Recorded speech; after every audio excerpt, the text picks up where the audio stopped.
தாய் வீடு ஜனவரி 2025. நாக்சி ஆக்கிரமிப்பு காலத்தை பிரதிபலிக்கும் இரு நோர்வே திரைப்படங்கள். ரசனை குறிப்பு. எழுதியவர் சர்வேந்திரா. வாசிப்பவர் ஆனந்தராணி பாலேந்திரா. இரண்டாம் உலகப் போர் காலத்தில் 1940-1945 இடம்பெற்ற நாக்சி ஆக்கிரமிப்பை மையமாக கொண்டு கூஸ்லிங் சிஸ்டர்டாகர், கூஸ்லிங்கின் இறுதி நாட்கள், 124 என 2 நோர்வேஜிய மொழி திரைப்படங்கள் 2024ஆம் ஆண்டு செப்டம்பர் அக்டோபர் மாதங்களில் வெளியாகியுள்ளன. செப்டம்பர் 2024 வெளியாகிய கூஸ்லிங்ஸ் சிஸ்டர்டாகர் நாக்சிகளின் வீழ்ச்சி காலத்திலிருந்து ஆரம்பிக்கிறது. அக்டோபர் 2024 நோர்வே திரையரங்குகளில் வெளியாகிய 124 திரைப்படம் நோர்வே நாட்டை நாக்சி படை ஆக்கிரமித்த காலத்தில் ஆரம்பமாகி நாக்சிகளின் வீழ்ச்சி காலத்துடன் முடிவடைகிறது. இவ்விரு படங்களதும் ஓர் அறிமுக குறிப்பே இப்பதிவு. படம் பார்க்கும் வாய்ப்புள்ளவர்களுக்கு இப்படங்களை பார்க்க தூண்டும் வகையிலும், பார்க்க வாய்ப்பில்லாதவர்களுக்கு இப்படங்கள் பற்றிய புரிதல் வரும் வகையிலுமான ரசனை குறிப்பாக இப்பதிவு எழுதப்பட்டுள்ளது. 124 நாக்சி எதிர்ப்பியக்க போராளி. 124 எனும் நோர்வேஜிய திரைப்படம் தற்போது நோர்வேயின் திரையரங்குகளில் காண்பிக்கப்படுகிறது. 1940 இரண்டாம் உலக மகாயுத்த காலத்தில் நோர்வேயை ஹிட்லர் தலைமையிலான நாக்சி படையினர் ஆக்கிரமித்த போது நோர்வே மன்னர் உட்பட அரசாங்கத்தினர் பிரித்தானியாவில் தஞ்சம் புகுந்து கொண்டனர். நோர்வே முற்றாக நாக்சி படையினரின் ஆக்கிரமிப்புக்கு உள்ளாக்கப்பட்டது. விட்கின் கூஸ்லிங் நாக்சிகளுடன் இணைந்து நோர்வேயின் அரச தலைவர் பொறுப்பை ஏற்றுக்கொள்கின்றார். வேறு பல நோர்வேஜியர்களும் நாக்சி படைகளுடன் சேர்ந்து இயங்குகின்றனர். இச்சூழலில் நாக்சி ஆக்கிரமிப்புக்கு எதிரான எதிர்ப்பியக்கம் ஒன்று இயங்கத் தொடங்குகிறது. பல சிறிய குழுக்களாக இவர்கள் இயங்குகிறார்கள். பிரித்தானியாவில் தஞ்சமடைந்திருந்த நோர்வே அரசாங்கத்தின் ஆதரவுடனும் பிரித்தானியாவின் உதவியுடனும் இயங்கிய இவ் எதிர்ப்பியக்கத்தில் நாக்சி ஆக்கிரமிப்புக்கு எதிரான தேசப்பற்றுள்ள பல நோர்வேஜிய இளைஞர்கள் இணைந்து கொள்கின்றனர்.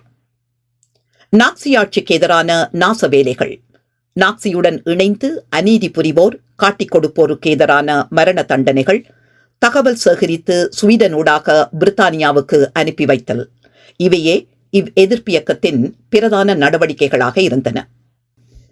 இவ்வெதிர்ப்பியக்கத்தில் இணைந்து ஒரு முக்கிய போராளியாக செயற்பட்ட கூனார் சோன்ஸ்டபி என்பவரின் எதிர்ப்பியக்க நடவடிக்கைகளை அடிப்படையாக கொண்டே இந்த 124 படம் உருவாக்கப்பட்டிருக்கிறது.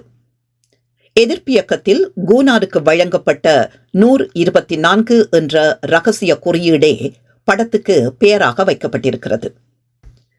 கூனார் சோன்ஸ்டபே தான் கல்வி கற்ற உயர் பள்ளியில் மாணவர்கள் மத்தியில் எதிர்ப்பியக்கம் தொடர்பாக உரையாற்றும் காட்சியில் ஆரம்பித்து அவர் உரையில் கூறும் கதை காட்சிகளாக திரையில் விரியும் வகையில் திரைப்படம் உருவாக்கப்பட்டிருக்கிறது. இத்திரைப்படம் விமர்சகர்கள் மத்தியில் நல்ல விமர்சனங்களை பெற்றிருக்கிறது. நான் பார்த்த காட்சி முடிவடைந்த பின்னர் பார்வையாளர்கள் கைகளை தட்டி தமது ஆதரவினை தெரிவித்தனர்.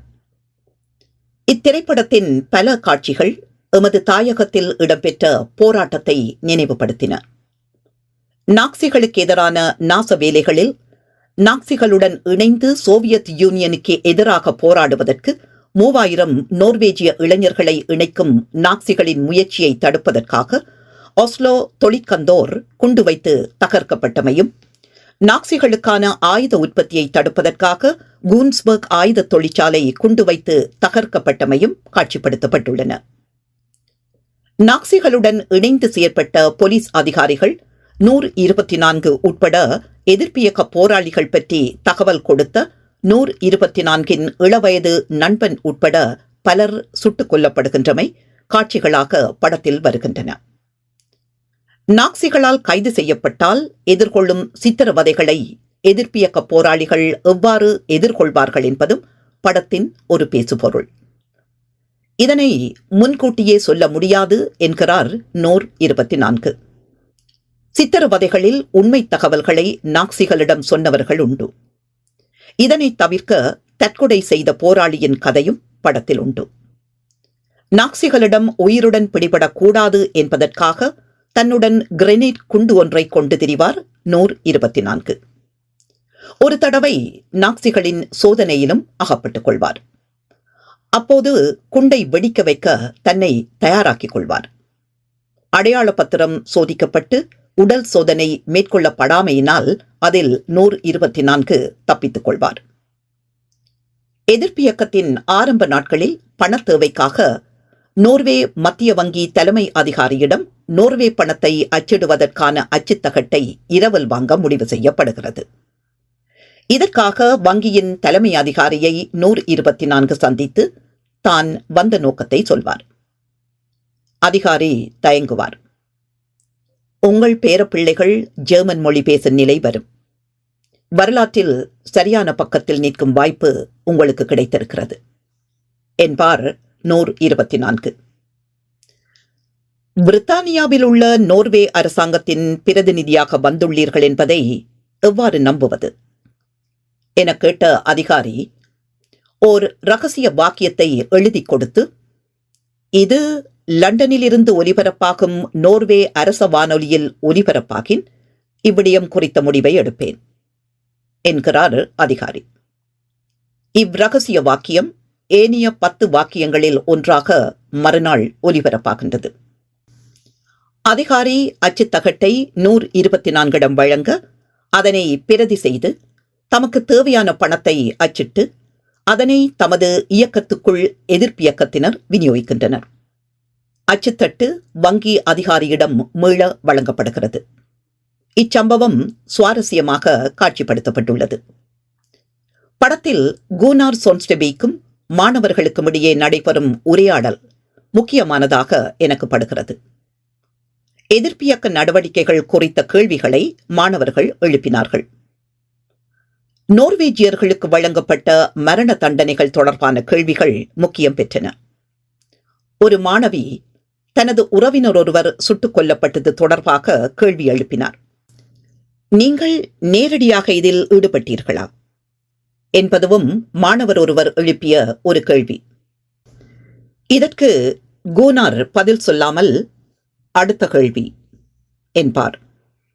தொடர்ந்து இவர் நேரடியாக மேற்கொண்ட மரண தண்டனை நடவடிக்கைகள் காட்சியாக படத்தில் வரும்.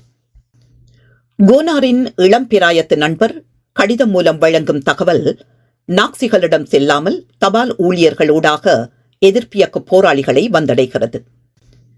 கூனார் சோன்ஸ்டெபி உட்பட எதிர்ப்பியக்க போராளிகள் சிலர் பற்றிய தகவல் தம்மிடம் இருக்கிறது, நேரில் வந்து தெரிவிக்கலாம் என அக்கடிதத்தில் குறிப்பிடப்பட்டிருக்கிறது.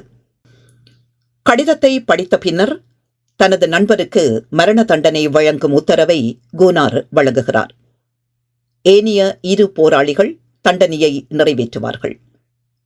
உரையாடலின் இடையில் இக்காட்சி திரையில் வரும். தனது உறவினருக்கு வழங்கப்பட்ட தண்டனை தொடர்பாக உங்களுக்கு ஏதும் தெரியுமா என மாணவி கேட்பார்.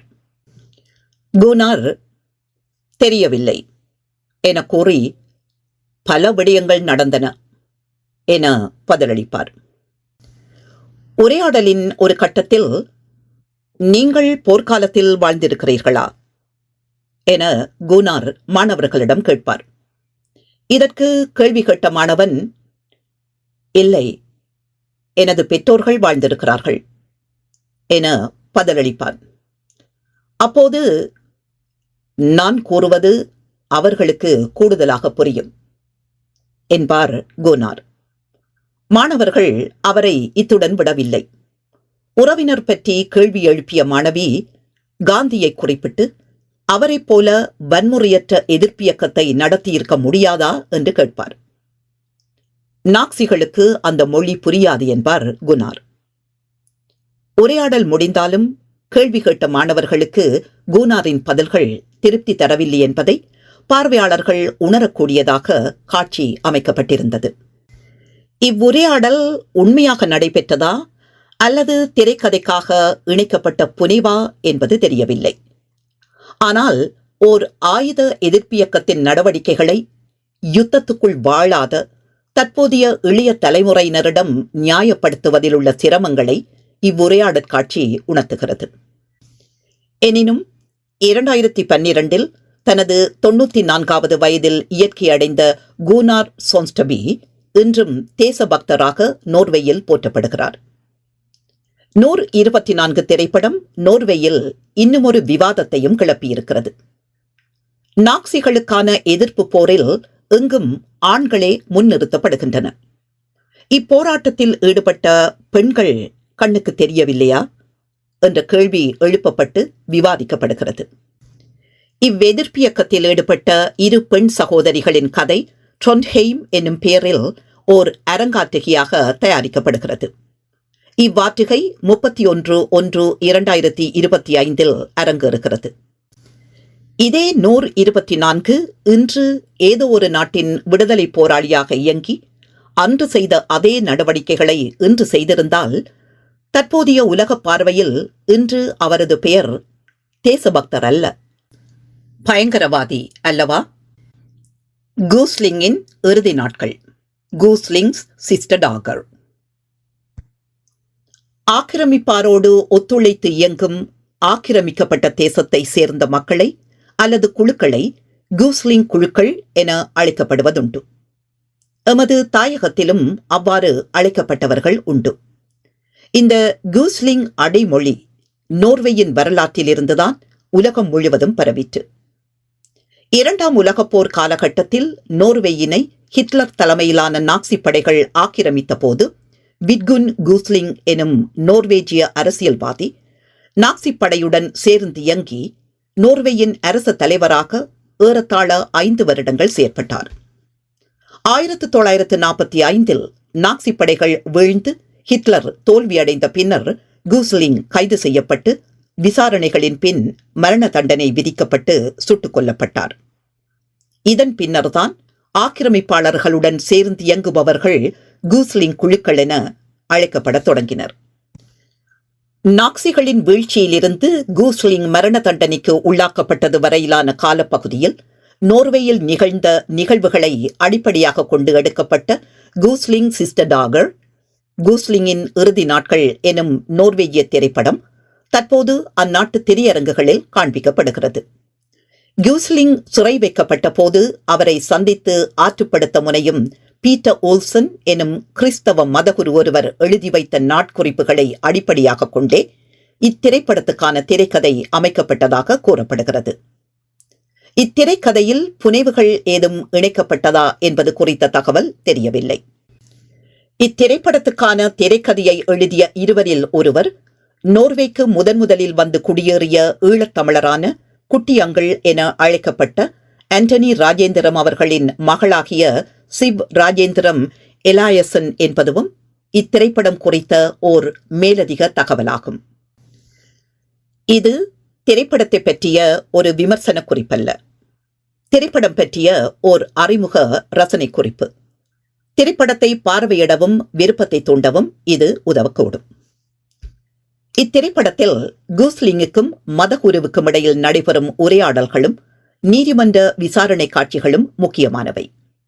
கூஸ்லிங் மீதான குற்றச்சாட்டுகளும் இதற்கு அவரது பார்வையில் அவர் முன்வைக்கும் நியாயங்களும் படத்தில் பேசப்பட்டுள்ளன. தண்டனையை குறைப்பதற்காக தன்னை மனநிலை பிறழ்ந்தவராக காண்பிப்பதற்கு கூஸ்லிங் உடன்படவில்லை. அவர் தண்டனை குறைப்புக்காக தனது நடவடிக்கைகள் குறித்து நீதிமன்றத்தில் மன்னிப்பும் கோரவில்லை. பெரும் யுத்த காலத்தில் நோர்வே மக்களை தான் பாதுகாத்ததாக அவர் வாதிட்டார். சோவியத் யூனியனின் ஆக்கிரமிப்பு ஆபத்தை தடுப்பதையும் தனது நடவடிக்கைக்கு ஒரு நியாயமாக முன்வைத்தார்.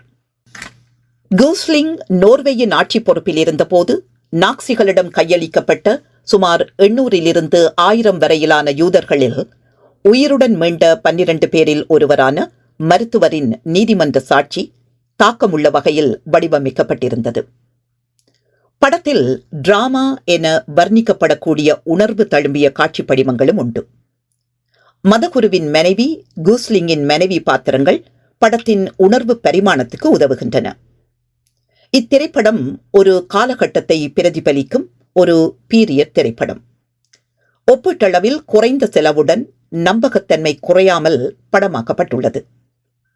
திரைப்படத்துக்கு அதிக செலவு செய்யும் தமிழ்நாடு தமிழ் திரைப்பட உலகினர் இத்திரைப்படத்தை ஒரு தடவை பார்ப்பது நல்லது.